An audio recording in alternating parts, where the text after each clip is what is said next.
Goldmembers podcast. What's up, podcasters? I'm one half of the Goldmembers podcast, Boston self-proclaimed mayor, a.k.a. the HBK, the Heartbreak Kid. You already know. And it's your boy Tyson, a.k.a. Jody, if you know me, man. Magic, if you dab me. And we here, man. We got a nice special guest today, man. But make sure y'all definitely check us first on Instagram at Goldmembers podcast. And just check us out there because Facebook been acting crazy. So make sure y'all come check us out on Instagram. Word. And check us out on all the top digital streaming platforms. We dropping episodes every single Thursday, so you can catch us on Apple, Spotify, Amazon, and Google Podcasts. So what it is, bro? What's going on? How you doing? You know I'm excited, man. We got a room full of people here. Sure Y'all make do. some noise. Clap. Yeah. Yeah. That's what I like. So for y'all that don't know, this is actually our 1 year anniversary episode. So can y'all clap for that too? Yeah. All right. This is season 3, episode 39. 39. Wow. Episode 39. One time for that. Appreciate that. And we got a special guest. We're gonna start this show off a little bit different because we got a live, audience here, and we have a special guest. He's a teacher. He's an educator. He's a filmmaker. He's a director. He's a father, a leader, a legend. I could go on and on, but where is he? Yeah, Naheem Garcia. Everybody, could y'all make some noise for him, please? It's good to have you on the show, sir. It's good to be on your show, sir. Nah, I'm happy to have you too, man. I was scared to let everybody know how you was a disciplinarian for me back in the day. No, We gonna get into I was that a sitting here little a minute later. and I'm saying, this looks familiar. Yeah. This looks familiar. Uh-huh. This is my two-goal guy. He was perfect. And you was little. And he would come to my office because he got in trouble. And when you little, your eyes water up a little bit. A little bit. In-house detention. type In-house stuff. detention. He lived with me. We were roommates. Mm-hmm. But I'm very, very proud of you at this moment, both of you. Very touched. Not just by YouTube, but by watching all of my former students and family members here. And I'm glad I'm still, like I said earlier, I'm glad I did my job because it shows that you did yours. Yeah. Because y'all are here and you're doing well. And This Yeah. is great. I'm listening to you. I'm watching your whole operation. I'm like, wow, look Yeah. at this. It's funny because we done grew up. I seen you look in your eyes when you walked in, and I'm like, man, we was just as slaves with your son. Like, just get drunk as slaves with your son a couple weeks ago. Oh, God. This guy. Yeah, this guy. But yo, again, it's really good to have you here. Part of what we want to do with the podcast is document Black Boston. So we've been bringing people on to kind of tell their stories, share their stories, their background. And a lot of these people have inspirational stories. A lot of them have paved the way for a lot of us.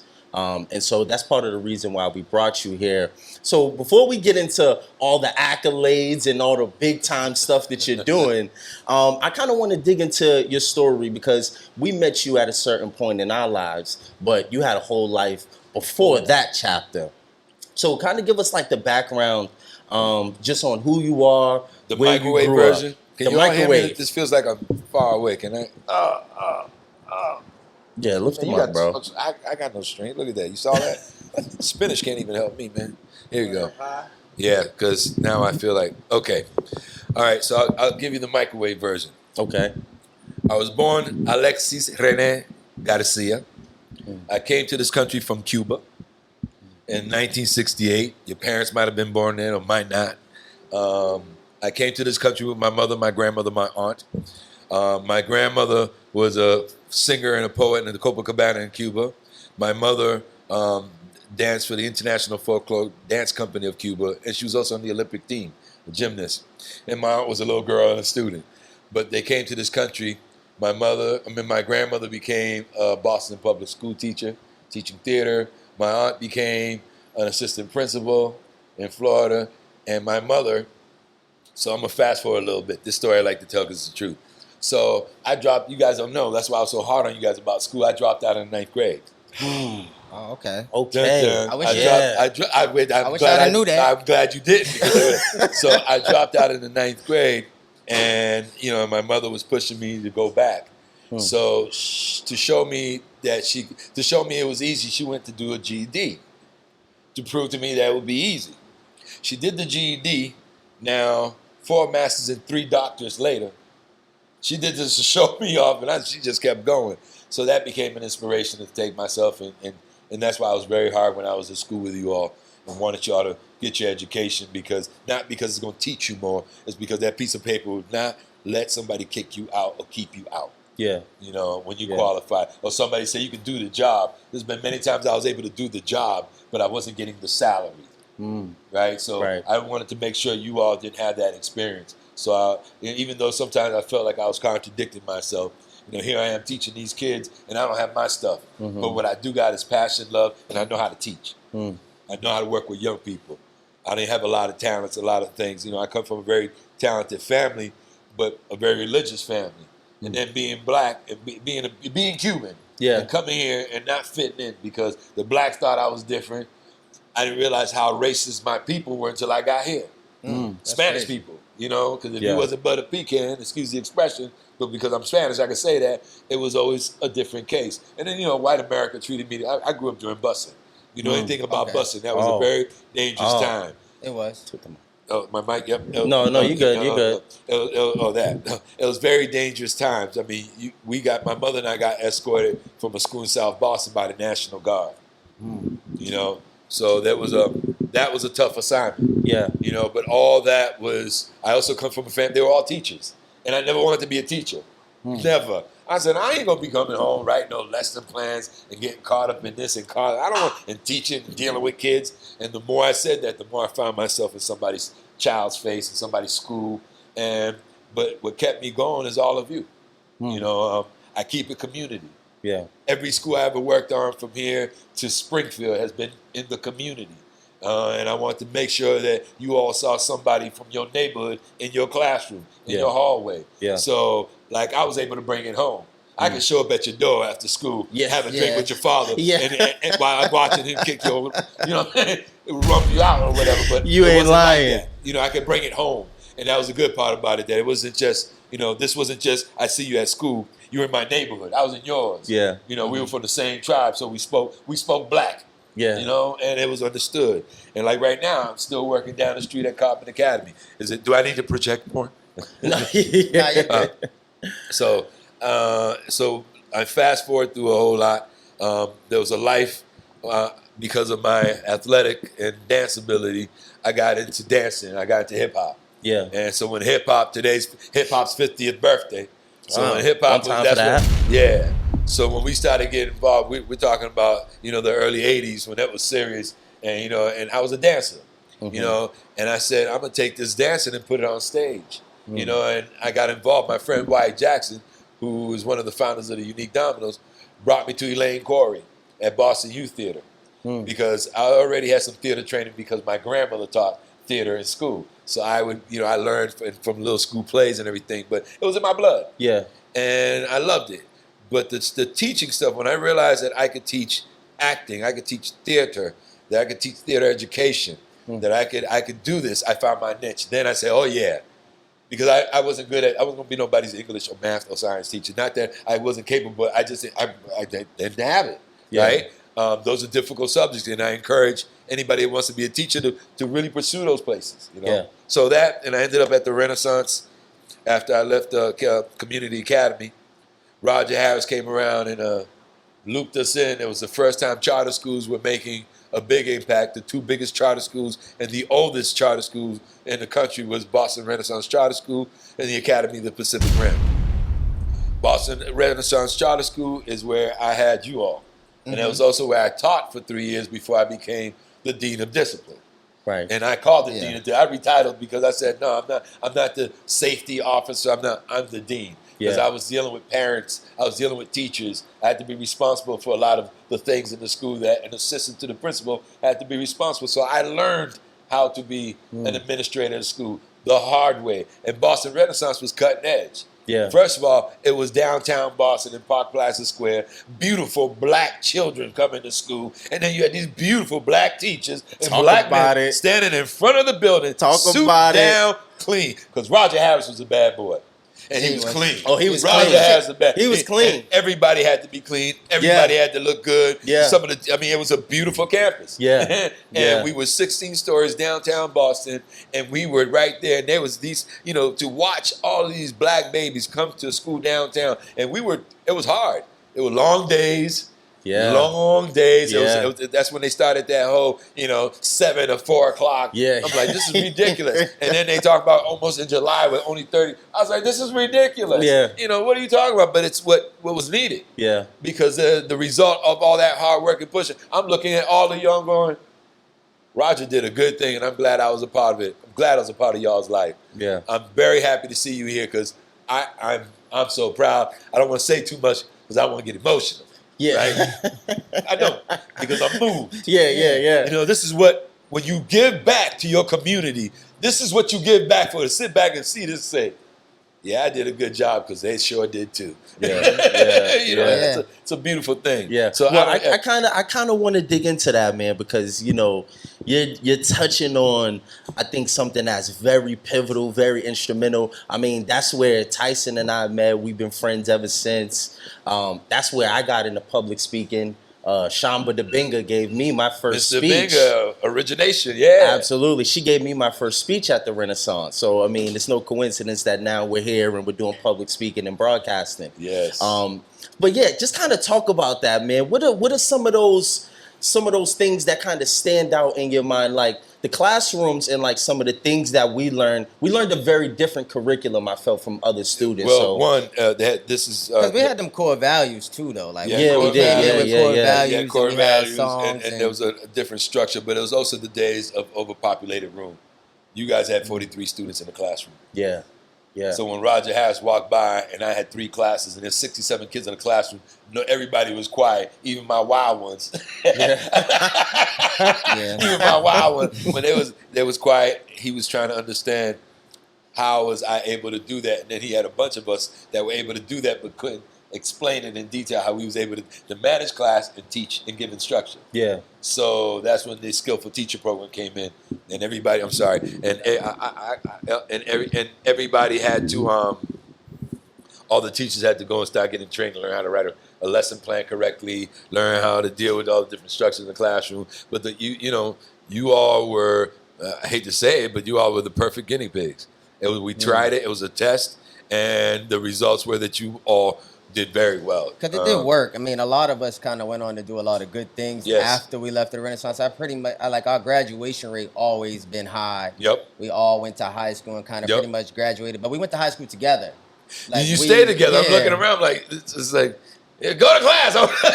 Yeah, that's what I'm saying. Got everybody. It just prolonged on, and just the things that you I heard you say a little bit earlier. You didn't want to get emotional about it, but just the fact that you see us where we are today, and there's so much more of us. Though. I'm on your show. Yes, there's a few more. in Paris. There's a few living in Paris, working well, doing well. Yeah, that's what I said. Do you bump into any of your other students? I bump into y'all. I ran into Especially- you yeah. at the bar at Top Mix. We was at Top Mix having drinks With during Clifton. a snowstorm, might I You add. understand? With Clifton Braithwaite, who With was my Cliff. childhood. Cliff With was my C1. childhood. Shout out to C1. Yeah. That's my guy. I love He's him. my childhood best friend, and we grew up together. And I said, Cliff, and Cliff is doing a lot. He helps a lot of the politicians in town. Absolutely. And he supports them, and he helps raise money. So, you got people like that out here, what we call a bomber. So if you're doing a production or a party or something, Cliff is the kind of guy that you put street guys out. He'll go out with a team, and they'll hit every car, they'll hit every, or he'll help do, he's doing a lot of things. He trained me in politics. And he's surprisingly that he was involved in politics. Yeah. I'ma If you leave know it right Cliff, there. then you know why he's saying that. You got to know Cliff. Yeah, when you have he and I together, then we can have that conversation. Yeah. But yeah. Yeah. So it was cutting edge, but it was new and it was hard. And some of us, Roger looked at some of us for the talent we had. So it was our job to keep it in the community. You know what I mean? It's important for you to see black male and female professionals in your classroom, not just some, the white teacher come in talking. And there's nothing wrong and no insult or injury to any of my white colleagues, because I work with a group of white people that really give a shit. Excuse me, can I say that? That's You fine. say Yes, everything. yes, sir. Yes, sir. Say everything. You know, that really care and wake up every morning trying to figure out how to contribute and help the community. I'm not talking about my alliances with them. I'm talking about the people that are not invested in your community, do not empathize with your issue, do not get it, do not speak black. So when you're talking to you, they're looking at you as a problem or something they need to solve. They're not looking at somebody who could be our next leader. And I wanted, Roger put in people that you see and say, I could be like that. I could be like that. Yeah. That's why they let me go every now and then to do a movie. Yeah. I did a lot of movies while I was y'all's dean too. Oh yeah, we know. That's what I wanted to ask you about in a second. We know. Yeah. Kind of go into that, because you made a really good statement by saying that Dr. Harris kind of allowed you all to utilize your talent. I remember you teaching theater and doing commercials and different things we would like do that. plays. I mean, I did Romeo and Juliet one day, and I set it in the 1980s. And and Romeo, if you know anything about Romeo and Juliet, they're two houses. So I had them dressed up with the purple and gold, because I didn't want to do the red. The red and the blue. At that time, that was a hot topic. Yeah. But I rearranged it, and it was interesting watching a little kid with the hat looking like a thug and saying, two households, both for life and dignity and favor, where we lay our scene. For me, he's kicking them. And wow, but they got it. Yeah. And as much as you think Shakespeare was talking about the people. He was exploiting them. He's talking about some of the real nastiness that was happening in the upper crust. We related. I use that as a lesson to teach in class about understanding your society and understanding it does not matter how much money you got, does not matter how much bling you got. What matters is your heart and your state of mind. And my lady and I were talking today. If you think that you want change, you want better things, but your heart and your mind is not in a good place to carry it. We ask for these blessings. I want to be rich. You get some money, and now you got about 50 cars, 1,000 outfits, but you didn't put nothing in your life insurance. You didn't set up your mom and dad. You didn't set up nothing for your kids. You busy trying to live the life of the bling bling. We don't learn how to do financial wealth, the generational wealth, like you all are talking about. You don't learn. I remember, the math teachers were talking about investments. Yeah. At your school, you guys were talking about investments. If those of you that can remember, no one was having that conversation with black babies. If you went up to Newton North and those schools, they were having those conversations, but they weren't having it. Even political situations. Yeah. You all were open. We had these conversations. We would talk about it. It was unfiltered. I remember we got a teacher. We stormed the little student union and got a teacher fired one Yes, time. we did. I was just We had telling the the story. diversity Spanish classic. teacher. You remember the diversity classic? Oh Used to yeah, I get do remember crazy. that. Yeah, Yeah. with Benjamin Banneker. Yeah. Oh, right. Because so you were exposed to things through a charter school that you wouldn't get in a public school. Now they're doing it, but it wasn't. And the other thing is, Dr. Harris was big on arts. So you had Mr. Binger, you had myself, you had all these different dance teachers in the school. You had theater. Because those are tools. They help develop your gray cells. That thing in your cell that really gives your intelligence the ability to be creative and to advance. So, and remember the Suzuki program where some of y'all learn how to play violin. And those of you that play string instruments, get your kids in some string instruments. You'll be surprised at how much of the level of intellect happens. Because we need our babies to stop trying to be goons and thugs. I'm a little tired of the language we use. Everybody want to be thugged out, gooned out, and this, that. And we're creating live monsters, real creature double feature. Because it's scary out there. Sometimes you don't want to walk. Are those my people?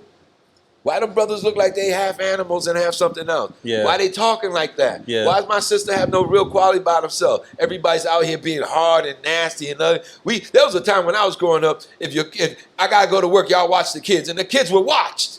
You can't ask nobody that, and if you do, be very careful. You better have a camera in your house. Word. You're not lying. I mean, this is the world, and we all fed. I'm like, what's that reality TV? And I'm gonna get it. This is a good segue into film. Love and hip hop. Oh man. With all due respect, it is embarrassing to see black people that are supposed to be successful and financially and otherwise behaving like niggas. Straight up calling each other out. You grown and you out here calling, bitch, that, and boo, and carrying on and all this other business and demonstrating that the external beauty matters more than the internal beauty. Black woman, wake up in the morning, clean your face, you are beautiful. Black brother, wake up in the morning, brush your teeth, you are beautiful. You don't have to do all this extraness. But when they take that out of you, when they take it out of you and they tell you that you're not looking good, that your blackness isn't pretty, that your hair ain't right, that you ain't wearing the right outfit, you don't see your beauty. And I'm looking at black people right now that see their beauty. Ain't nobody here bling blinged out. Everybody natural, everybody beautiful. People skin glowing. I was like, damn, they're drinking water. That's all right. You know, yeah, because you got to get your water intake, please. Water intake, vitamin C, and get yourself plenty of sun. You know, I have to do a quick commercial break. So now going into the film. So they allow me. I know you're about to get into that. How was you able to manage that though? Like the school, your kids, Very us. good. Very good question, T. I'm going to tell you.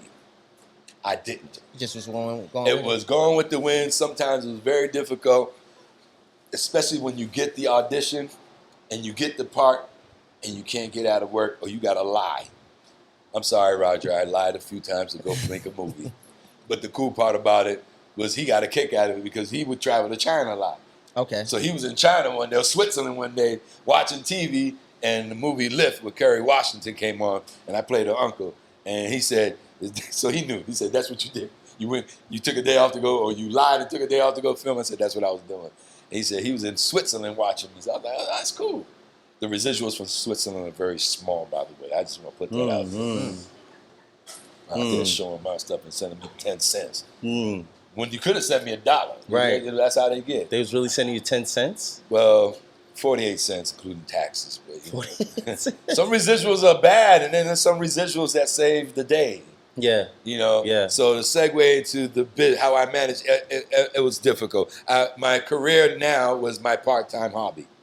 Okay. It was my peace of mind because I've been yelling at somebody's child all day. And that's really what you work for, though, to make your side job your main job. One day, about 5-6 years ago, I made a decision. I had a conversation with my lady. I made the decision, and I went full-time, and I'm what they considered a teaching artist. Now, while I was also at the Renaissance, I worked for a theater company called the Huntington Theater Company. I worked for the education department. It is now my 30th anniversary with them. And as I was with them, that's where I really learned how to be a teaching artist. That's where I got the bite where I said I could teach and be an actor and do my thing and work on my skill. And now I also work with Boston Casting, and I teach acting through them as well. Yeah. Oh, the thing again. Yeah. And I teach acting with them as well.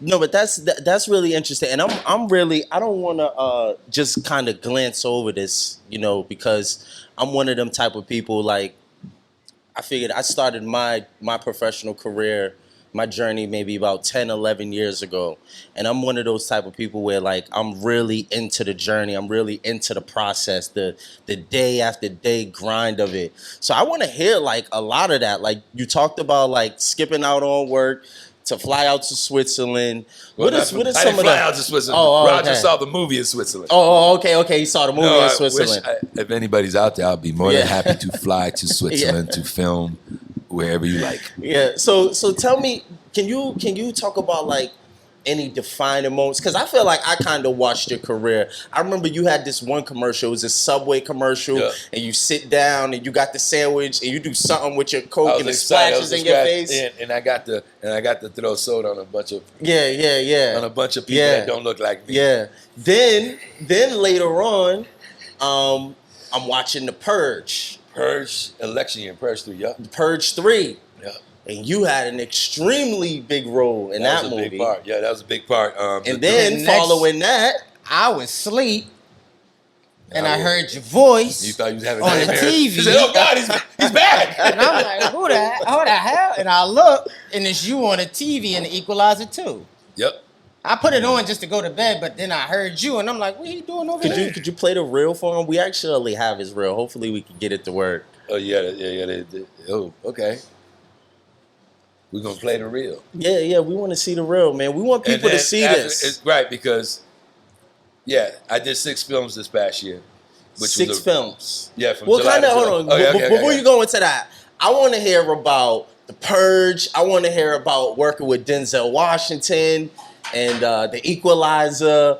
Like, tell me about those experiences. Bring me into that. Like, I need to hear that. So I did a movie called The Maiden Heist. This was the first really big part. And I had this big part with this actor. And I didn't know who the actor was. I don't ask any questions. You know, Denzel, I knew it was Denzel, 'cause I knew it was Denzel. But for the most part, I just finished doing Claire with Dakota Johnson and the young lady that played Dora the Explorer. She was also in the Transformer Last Night. Okay. I didn't know, but so I got a chance. I get ready to go on set. Hi, you got this big scene with Chris. I said, Chris who? They said, Christopher Walken. I said, Christopher Walken? The King of New York? The King of New York, Frank White. And this is a movie that was also being produced by Morgan Freeman, who was right there in front of my face, and William H. Macy, who was an Oscar Award winner, and Marsha Harding. We getting hair and makeup. She's sitting us close, and we're having a conversation. You know, some of these people are real people. Real people. All my experiences have been good. You know, there's some experiences that they're there to work. They're not there to be your friends. They're not there to swap pictures and take pictures and sign autographs. They're your colleagues. You know, Denzel was the real deal. Denzel was the real deal. Right there. And I'm gonna tell you right now. And if he was the real deal, if he was acting like the real deal, he's a hell of an actor, because what you see is what you get. He was solid. We talked about everything. We talked about cancer. We talked about health. We talked about, we had a real conversation. And it was pleasant, and it was a pleasure. And then there's those opportunities where, like, I worked with Sandra Bullock and Melissa McCarthy in The Heat, and I asked Melissa McCarthy, I said, oh, your eyes are green. I must have said her mama's stuff smells like grass, like, you know, horse manure or something. Oh, The Purge, and she moved her chair back and treated me like I had leprosy or something. And then sees me at the cast spot like it was nothing. Hi, shaking my hand. So I you know, you just gotta remember that these people are professionals. They're working. You're not there to be their friend. You're there as their colleague. I'm important too. Somebody casted me. So talking about The Purge. So I'm doing a scene. Frank Gallo is the main actor. He's the superhero in this. And I get in there to do the scene. I'm getting a little intimidating. I can't kill it. I'm not nice. It's a big scene. It's the first time I got a big scene. I'm going through it. I'm like, and then Liza Cologne, what's Liza's last name? I can't remember. But she is in a television show right now on HBO, and with the brother that was part of Shameless, the one that played the oldest brother in Shameless. They're all in this movie. So she grabs me, Liza grabs me, looks at me in my eyes. She said, you got casted for a reason. This is your time. This is your scene. It's huge. Go get them and stop it. It's basically stop acting like a punk and go in there and do your job. Because you can do it. They casted you for a reason. So I went up in there, and the result was, you know, that big movie, that big moment, and it was really nice to see myself, because I haven't looked at myself in a film for a long time. I won't look at it. Like I've been directing and teaching plays for years. I don't ever want to see myself. I don't watch the podcast once we put them on. I don't want to see it because I don't want to see something, because I teach it. So if I see something I don't like, I'm going to be critical. I had to do a self-tape yesterday for another movie. And I don't like them because, you know, then you got to get the zoom, then you got to get the camera, you got to get somebody to read opposite. And then you got to get the lighting ain't right. So it's a lot of work. Self-tape, but that's what's happening from here on. That's why now I could audition for a movie in Switzerland in my living room in Randolph, right? Because that's the new norm. Pandemic did that. Once the pandemic hit and we had to do all this stuff online, and, you know, I taught a class for Boston casting online. So, you know, you learn because it's filming, basically framing up, and, you know, you get creative on how to do games. I got so good at it, I became the man. I made more money during the pandemic teaching online than I did ever in my life. It was great. Really? If it wasn't for the pandemic, I tell you, I don't want to go through it again. But I sure would like to experience that opportunity, because it was pleasant to be able to earn during a time when we were all locked up. We all did 18 months. We all did 18 months. I got a history in that too, but we're not going to get into that. Like I said, I grew up on Dudley Street. I grew up in, I'm from Warren. I'm from Roxbury. I grew up on Humboldt. I lived on Nason Court. You know, I lived in the community. And outside of, y'all called me Mr. Allah because my name was Father Naheem Sincere Allah. I'm a 5%er. So I was you didn't see that. Oh, you see the guards running around, but here you got somebody with a suit who's your teacher, now your dean. It's important to have those visuals. Yeah. Because you too can do it too. And I'm sitting here in your show. Mm-hmm. You're not on mine, I'm on yours. Mm-hmm. Okay? So with hard work, with some vision, any of us and any of our children could do anything they want. This is America, damn it. You can do anything you want. Don't let them tell you that you have limitations. I was watching the Turner Classic Movies, and every black person in the movie was serving or playing the good old Negro, right? Not the lead part, not important, you know, and I'm like, look at those images. Now the new images that we thugged out. Every time you turn around, somebody killing somebody, somebody raping somebody. They make sure they exploit us sexually on TV. Yeah. You will definitely see some black folks screw on some TV, right? So when you get images of us being superheroes, images of us being fantastic chess players, images of us creating the math so you can send a rocket out of the planet, those are the images that we need our babies to see because they need to know they can do it too. So when our children grew up, see, there's a whole generation that grew up with a Barack Obama.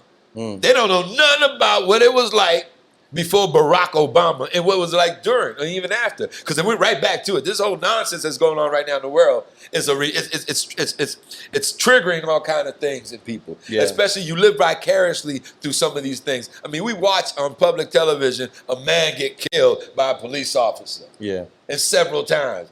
But in the meantime, JoJo and Tyrone are having a shootout around the corner. I ain't seen one damn person walking down the street to protest against that. Or somebody on the corner selling crack. But on the other end, I can't get mad because if they don't got no opportunity, they got to eat. Right. So it's like, what do you do? Right. I've been there. Right. I've been there. I sold a nickel bag once or twice in my life. Yeah. You heard me say nickel bag. That was ancient language. That was a long time ago. Nickel bag. What is that? Yeah. I was about to say, you had a nick? A nick. But you know, I grew up on Dudley Street where they were shooting heroin, man.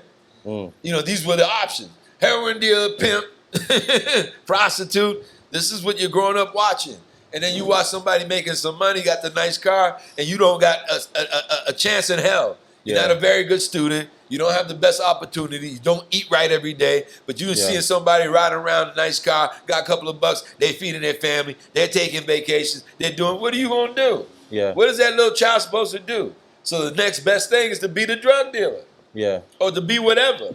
I have a question for you. Yep. What advice would you give to someone that's trying to break into a new industry, whether that's the film industry, the tech industry? Because again, I feel like I've kind of watched you break into that industry one gig at a time.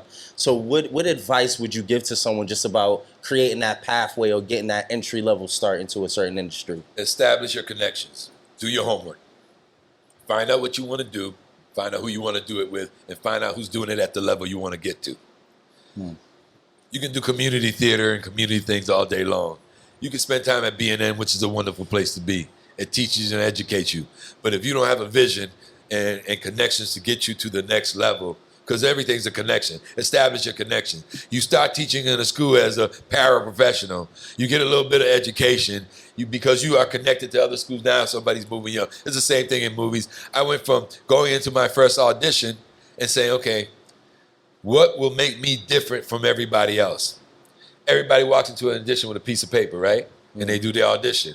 I walked into the auditions off book, ready to roll, showing them this is finished material. I'm ready to go. You hire me tomorrow, I'm there. Be on time. And to be on time is to be late. Right. Do you understand that? We have a bad habit. I'm notorious. I'm only telling you because I'm the preacher of it. I'm a pastor. Boy, I'll be there in a minute and I'm about 30 minutes away. I've been there. I've done that. But when you get into a place where you want to start working in a place, you want to outshine them. Never let them outwork you. Yeah. Kenny Leon said that best in New York. Kenny Leon's a black director in Broadway. Okay, one of the few black. He did all these Broadway live stuff. He directed a lot of movies. He's Kenny Leon. Google him. He's also the founder of Kenny Leon's New True Colors Theater in Atlanta, who also supports the August Wilson monologue competition. They handle the nationals. And they handle, so Kenny Leon said, never let them outwork you. And what that meant is work harder. If the day is a 12-hour day, work 13. You know, if they want you to do a few things, but they say it's okay if you only get one done, do 3 things and 2 more. Let them know that you're not just a workhorse, but you know you're productive. You're a necessity. You're an asset. Be an asset. Don't be nobody's furniture, nobody's company. Don't let nobody say, well, if you want to do this, this is what you're going to have to do. And next thing you know, you start to hear the wah, wah, wah, wah, wah, in the camera. Yeah, just do this part with me and start doing something inappropriate with you. That's real. That's real. That's real. And you're not going to say no because somebody just said, guess what? You're going to get paid $1 a day and I'm going to keep you for 30 days. If you, wah, wah, wah, wah, right? And so the next thing you know, we have these kind of inappropriate going on. But thank God for Me Too movements and things like that that blew up this industry. So now it's about your skills and your professionality and making sure that you know what you're talking about. Makes you show that, hey, you run lights? Yes, you know everything. Not only can you run the lights, you can teach the lights. Because when you're not working on film, when you're not acting or doing something, you better have other jobs. One movie can supply 1,500 jobs. One movie, 1,500 jobs. One. I did Free Guy with Ryan Reynolds. That one movie supplied 1,500 jobs. One movie, the Kingsman, the last one, the Kingsman. If you let it go all the way to the end, they'll tell you that movie supplied 15,000 jobs. Being in front of the camera or being behind the camera is not just it. There's a whole lot of it. There's payroll. There's hair and makeup. Okay. There's the grips. You know, you got the lighting guy, the electrician guy, you got the carpenters, you know, and they pay well. And you start by learning, so how do you get into these unions? We know that Screen Actors Guild and American Federation of Television and Radio is for actors. So what union are the productions and PAs and all that? So that's, I'm not going to say the name because I'm going to blow it up, but this downtown, I got it. I can email it to you. You can put it. But these are the unions downtown that you can get involved with to do PA work in film. All you got to do is call the Film Bureau at the State House. The thing is that we don't know it's out there. So when we get on set, I don't see enough of me in there. So there's a group of us that decide to make sure that you see a bunch of us. I just did Fan Fair. I just did the Fan Expo at the Comic-Con or whatever. And I was there, and it was the first, and I'm sitting here with all these heavy. I'm sitting here with the first guy that brought the first big movie to Boston, the casting director, Lisa Simmons from Rock's Film. You know, I'm sitting here with these people, and I'm looking and I'm noticing, I work 20-something years, 30-something years to make sure I have a voice. And to make sure you have a voice. And it's important. So for all of you out there, like all you camera people, take your butt and get involved with one of these studio cameras and start working with them and learn. Because the connection, somebody like you, they'll call you to be part of their crew. There's some cats that work 6 months out of the year all over the place and making 3 G's a week. That's real cake when you can barely make $15 an hour, right? Now the days are long. You on set, expect to be there for 12 hours if you're an actor. Expect to be there, if you're the production team, expect to be there maybe 14, maybe 15 or 18-hour days. That's why recently through the union, they've been trying to reduce that because that's a problem. Because, you know, now you got people sitting there for a long time. You got directors just abusing the use of them. So now you got to be very careful. So you join the unions to protect your interests on the job. Yeah. Talk to me about, you said you participated in 6 films over the past year or so, since the last July. Talk to me a little bit about that. It was, they called it the Chili Project, which is Spirited. Ryan Reynolds and Will Ferrell and Octavia Spencer. That's coming out in the holidays, Apple TV. Then I Just Want to Dance with Somebody. That's the story about Whitney Houston. I played the preacher, her pastor. They're not very big parts, but I'm in there with all the main actors saying my 1-2s. And if you speak a line, that's a rate. And you want to make sure you say a line. Because if you say a line, you get the rate. And the rate is $1,030 a day. And if you're working for a week, that's $3,400 to $3,600 a week. And you get fed. Get fed real well. No bullshit. Real well. I look forward to being on set. And the one thing I look forward to is lunch and dinner. Yeah. Feel that, man. I mean, these sets really put it out there, but they have to because the unions are demanding that you make sure there's always food and so when it's dry and safe, that actors not putting themselves at risk. Right now, they're toning the nudity because now you go to auditions and if this movie requires you to be nude, and like, let's control that. Some, like Zendaya, I just finished playing her dad. So let me go. So we did. I was gonna say, is there anything you're working on now? Wait a minute, hold on, I think so. I hope so. I said something yesterday. Wait a minute. So what I say? I just want to dance with somebody. Then I got a chance to do this movie called The Holdovers. I was the second person hired. The director's name is Alexander Payne, one of the most beautiful human beings I ever met, who provided one of the most beautiful environments and gave me this part that makes me a supporting actor. And one of the lead actors that they brought him back with, his name is Paul Giamatti. Y'all know who Paul Giamatti is? I don't. You've seen Billions on HBO? One of the two big characters. You've seen him in everything. He's played John Adams. He's one of the, he's an incredible actor. And a big actor, Oscar Award winner, both of them. So this was Merrimac's way of putting a movie. I figured it out. Merrimack has been in the dark because of all that nonsense and violation and disrespect that they've had to women. Weinstein and them are out. And they were the Oscar-winning crew. So what ended up happening is that they brought them back. They brought back a team. So Alexander Payne, Paul Giamatti, they won their first Oscar doing Sideways. And they said, bring them back. So they brought me into this movie, and I get the chance to work with this woman named Divine Joy Randolph. She was nominated for the Tony on Broadway in Ghost. She played in Dolomite. Call me Mr. Dolomite. Okay. The Big Sister, Encore. Yeah. I did this movie. I played her love interest in this movie. Okay. No, we didn't get no boogie down. Ain't nothing sexy about me, and I don't want to see it. Okay. But what I do want to see is me acting and getting that paper. That's what I want to see. But what was really cool is and Carrie, what's Carrie's last? Carrie Preston. Who's seen Claw? Claw about the nail in the salon. The white crazy woman. Show? Yeah, the show. The white crazy woman. She was in the movie. And it was a real nice, it was a nice 15 days. Thank you very much. It's a beautiful payday. Thank you very much.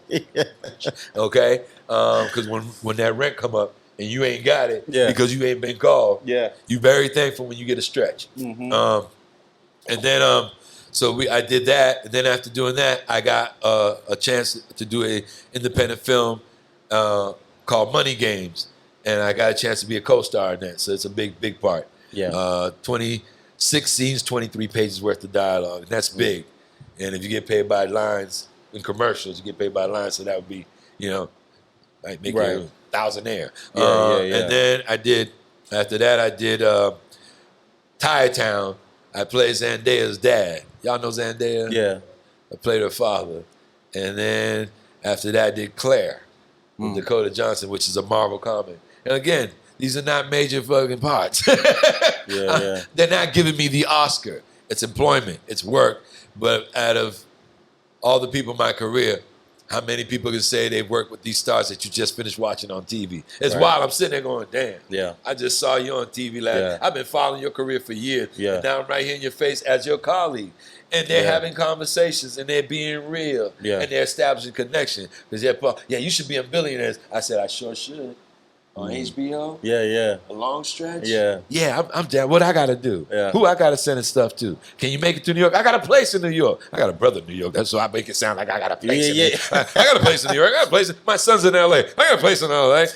Because everybody plays off that status. It's like being a salesman. When you pull up to somebody's house in a Mercedes-Benz, people have a different perspective about you. You show up with the Toyota looking a little rough dubby, you ain't selling me shit. That's really the deal. It's the truth. It's the truth. So we have to put on a certain persona. Because if you want to be great, you got to look great, right? So we got to do that's the same thing with movies. You got to make yourself sound like you're attractive. God told me, director, the agents want to hear what directors you work with, what actors you work with. So the name plays a lot. I'm not big on that. I don't throw a lot of names out all the time. I don't want to because I want to get hired for my own skills. You didn't get me here so because Paul Giamatti made a phone call. Paul made a phone call, but I walked into the audition and I did that myself. Yeah. So I teach this stuff and I work with these national competitions because I want young black people, whether they become actors or not, to be able to speak in public, to be able to present, to be able to achieve their dreams, and to be able to say, nothing can stop me. Yeah. Can't nothing stop me. Yeah. Nothing can stop. I'm sitting at your show. I'm in your show, eating your good food, Yeah. catered by my peoples. Yeah. You know, I'm taking the credit for that one. Yeah, like I put the cater on. Yeah, You know, yeah. having a nice sip of adult beverage Yeah. in a very calm environment with black people being productive and being about something. Yeah. Nobody threatening nobody, nobody cussing nobody, and we on the block. Ain't nobody carrying on. We on Norfolk. Right. Okay, I live right here in Mattapan on Yeah. Culver, across my street. I know Norfolk. Yeah, yeah, yeah. And we are being creative in Norfolk. This is Yeah. a good way to turn around. So kudos to you all for Yeah. what you're doing and all of you for being a part of this too. Yeah. So thank you. Yeah. Is there anything that you want, you know, that you got coming out in the future that you want people to keep an eye out on? And Yeah, those 6 movies. those six? those Those 6 6. movies. You didn't mention Hocus Pocus. Yeah. You're in Hocus Pocus too. Damn, I forgot to do those. And that's what I was a saying. That's a classic. classic Hocus movie. Pocus is one of my I'm favorite in Hocus joints. Pocus too, and I got a chance, and I made the trailer. So when the trailer goes out, I'm not making any money on it, but I don't care because it's just. You I'm gotta out there. monetize that yourself. Throw it on your own YouTube Well, channel. Bette Miller got paid. They get paid for that because they got managers, they got stuff going Yeah. on. Yeah. But you know, it's an industry that's growing. The sunset law has been removed, so the tax break allows these big time film companies to come to Boston to work. Yeah. So the next thing that we did was to make sure that the infrastructure was available to not just build studios, but to also keep acts. So I teach because I want to make sure that the actors that are studying here don't get up and go to New York and LA, but stay here. So when they come here, they know the talent. They say, there's talent here. We call Naheem, or we call Angela Perry, or we call Melissa of Paradise, or we call Slate Castle, or we call Kyle or Carolyn over at CP Castle, and we said we need black and Hispanic people, and they gave us everything. Black, Hispanic, they gave us the Chinese black. It's important. It's important. You'd be surprised how much, even standing and doing background. If you're a SAG member, that's about $200-300 a day, but they're feeding you.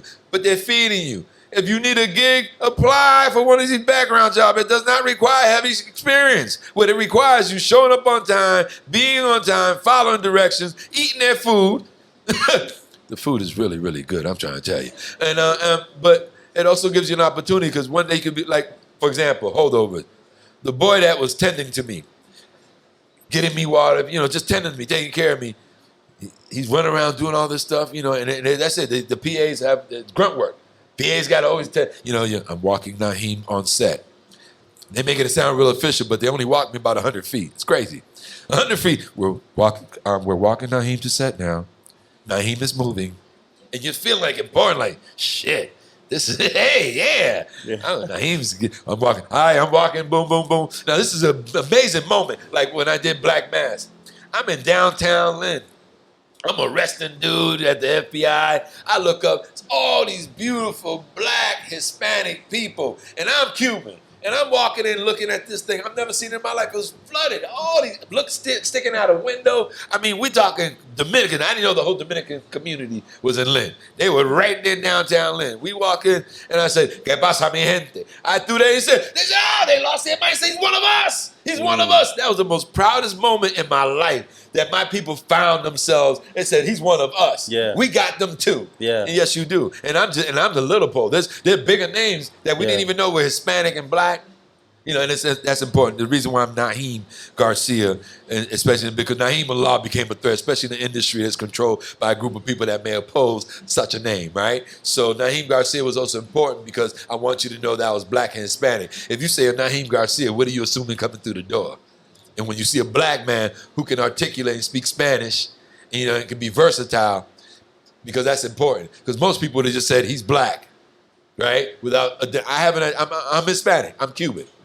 That's important to me. That's my voice. So, and I want you to have your voice. If you're from your country, raise that flag because you have a place here too. We came here to prosper. Yeah. My grandmother told me, mijo, nosotros venimos aquí a comer. We came here to eat. And eat didn't mean just have, because in Cuba, if you didn't work, you didn't eat. And there wasn't a lot of work. So there wasn't a lot to eat. So when you came down here, you ate everything. Yeah. We laugh about these countries that now open restaurants feeding the stuff that might be considered peasant food in their own country. And we over here spending and dropping hundreds. Oh, yes, I was eating at the Chinese restaurant. They just served but cat was a delicatessen that day. And that's not discriminating or insulting them, but it's the truth. Yeah. There you go. I want to eat that. Like I was in Flushing, New York. And some of the things that they had in restaurants might be considered peasant food in their country. But this was being sold at we're talking Tesla, we're talking some cat, animal, dog, fish, intern, but they was cooking it, they was making it delicious, and they was selling it for big money. And we're over here going, oh yes, this is great, but in their country, that might be like the poor people's food. But it's okay, because it's your culture. It's your identity. I grew up in a West Indian community. I'm Cuban with Jamaican roots. So, you got to stay connected, and you got to be open to everybody. And we got to do one thing, and I ask y'all to please do this, and it's the hardest thing in the world. Have some self-respect and make sure you give other people respect. And I mean self-respect. Have some real respect for yourself. Be mindful of everything you do. There's a right way to do something wrong. I ain't saying don't be a saint. Have yourself a good time. Go on and carry on. Meet somebody. Whatever you do, that's your business. I ain't mad at that. But there's a right way to do something wrong and have some self-respect. Carry yourself well. It's all right. We're constantly going out in the world and shaming ourselves. And then we isolate ourselves from family members because we don't want to expose our shame. Yeah. I did it. My mama didn't know what was happening. I mean, my cousin them asked me one time, I was missing for a whole year. They asked me if I was doing time. I never answered them, and I wasn't doing time, but I was living my shame, and I didn't want to expose myself. Yeah. So I'm glad that my parents instilled that in me. I'm glad that your parents instilled in you. I'm glad as your educator, because I was your other parent. See, that's the other thing. Being your other parent don't mean, like I told somebody, one of the boys one time, don't mistake good advice for somebody trying to be your daddy. I got a son. But I don't mind being that other person that you might consider on a parent level, somebody you can trust and come to. Yeah. I love children. If your kids was in the back, I'd probably be back there with them playing, and it was my calling. Like these guys, as rough and tough as I was, because I was crazy. I was known for throwing a chair across the room, that kind of stuff you go to jail for today. But that was the way we taught, and that was the way we handled and corrected behavior, right? Right now, with all these restrictions, some of the behavior that we're seeing in school is outrageous. Like self-sabotaging your education. Yeah. Like you walk in school, you mad that somebody wants you to learn. Yeah. The resistance that somebody wants to learn. What? You want me to read? And you're cussing a teacher out. I mean, like I've heard it the other day. A teacher, because the teacher said, I need you to sit here and read. And because they couldn't, they got frustrated and flipped the room and walked out the room. Now, in the days of Mr. Allah, I'd have jumped down your throat and came out your ass. You're not going to flip out like that. You're not going to do that because, one, you're not going to disrespect yourself, and you're not going to disrespect me, and you're not going to disrespect your parents. I don't care if your parents couldn't give you everything, and they couldn't give you the love that you wanted all the time, but they're your parents. Learn to respect, because one day you will be a parent too. Yeah. One day you're going to have a child, and one day you're going to find out that it wasn't always easy. Like, shit, man, how am I going to get this bread so I could give these kids some toast? Yeah. Where am I going to find some money to get some eggs? That's real. Yeah. Was that more like a character for you, being Mr. Allah? Because I feel Allah like was that a was something you had to turn on. I mean, the other day he called you on the phone and he said, Mr. Allah. I'm pretty sure you was like, who the hell? What you talking? You know what I mean? But because he still call you that. We would probably never call you Naheem Garcia. No, and that's okay. And that's okay because Mr. Allah is a part of your history. And one thing about Mr. Allah was just another character and another face that I had to put on. Because my name was Alexis. Actually, it's Alexi. They added an S because some teacher tried to tell me my name.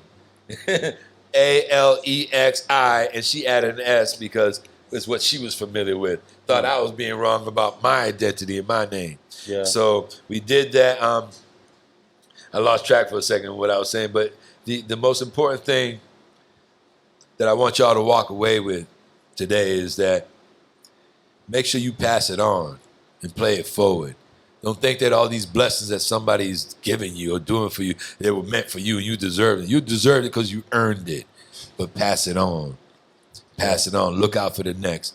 Because I tell you, like, you know when you, because like I said, I learned something today. I learned that I did a good, it's the first time in my life I feel good about saying I really did my job because you all did yours. Because here we are. That's a fact. That's a fact. Thank you. Mic drop. Mic drop.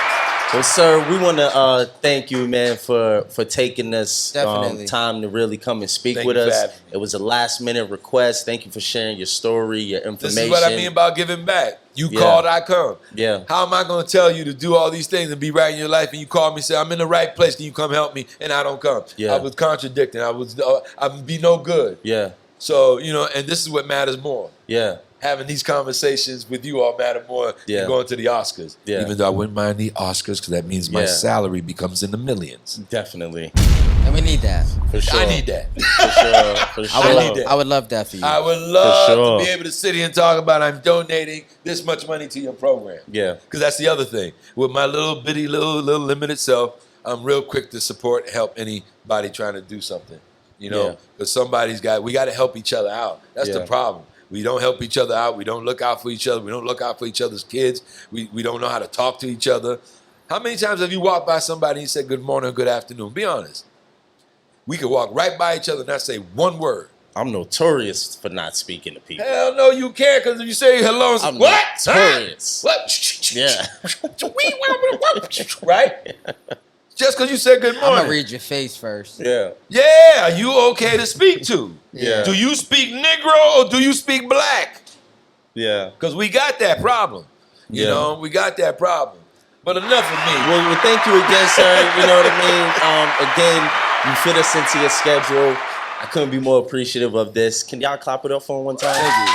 Thank you so much. All right, there you have it. You were very kind to sit here and listen to my boring life. Ain't nothing boring about it. Listen, man, you got us right. Thank you. All right, Well, thank you. All right. Goldmembers Podcast.